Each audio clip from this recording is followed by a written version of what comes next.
So welcome back to this another exam blog. So आज है day 3 of my exam और आज का जो एग्ज़ाम है वो है कंपनी लॉ। अभी कंपनी लॉ का तो मैं प्रिपरेशन की तो बताऊँ तो बिल्कुल नहीं है। मतलब सिर्फ ऐसे जा रहा हूँ कि मैंने फॉर्म सबमिट किया था कि बहुत ग्रुप का, तो दे के आ जाता हूँ, इसलिए कंपनी लॉ का पेपर देने जा रहा हूँ। ठीक है, अभी आपको सिर्फ मैं इतना रिव्यू दे दूँगा कि पेपर कहाँ से आया, कैसे आया। तो लेट बी कंटिन्यू।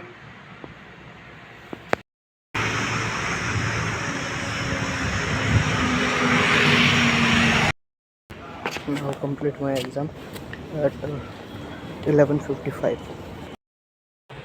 सो हो गया कंपनी लॉ का भी एग्ज़ाम, तीसरा एग्जाम आज कंप्लीट हो गया। और जब मैं कंपनी लॉ का पेपर दे के आया हूँ वो मैं ही जानता हूँ कि मैंने क्या लिखा है 3 घंटे में।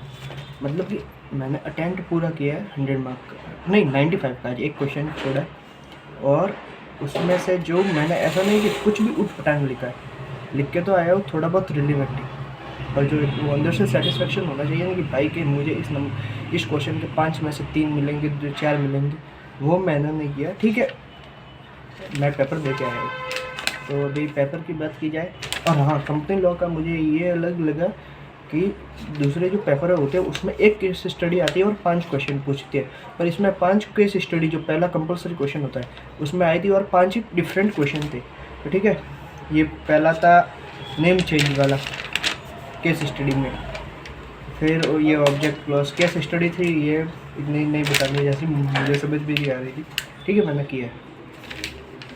फिर क्वेश्चन 2 में एक ROC इशू सर्टिफिकेट वो कुछ था, फिर मतलब मुझे समझ में नहीं आ रहा था, ये अटेंड सब किया, जो आता था लिख के आ गया हूँ। फिर कुछ लिमिट वगैरह पूछी थी, बोर्ड अप्रूवल पूछा था, कोई काम करते हैं तो नाम चेंज करते हैं तो क्या होगा।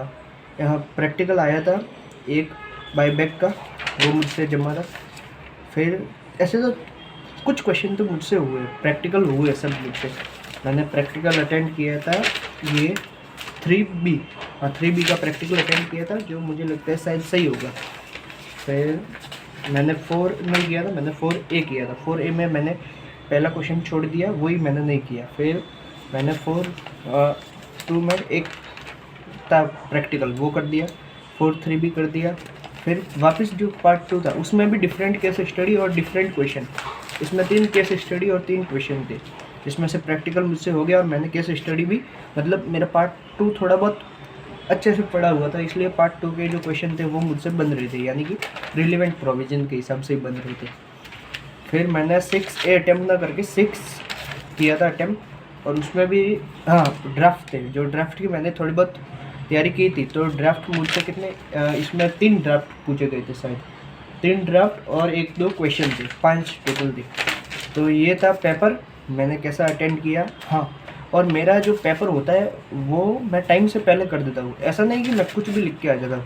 मैंने ये पेपर कंप्लीट किया था 11:55 पे और मैं 12 आ गया था। और मैंने ऐसे नहीं कि कुछ भी लिखा और कम पेज लिखा, मैंने 26 पेज लिखे थे, जो भी आता था लिख दिया। अभी जैसा होगा वो रिज़ल्ट के दिन मालूम पड़ेगा। Thanks for watching, and if you like my exam blog, so do subscribe. If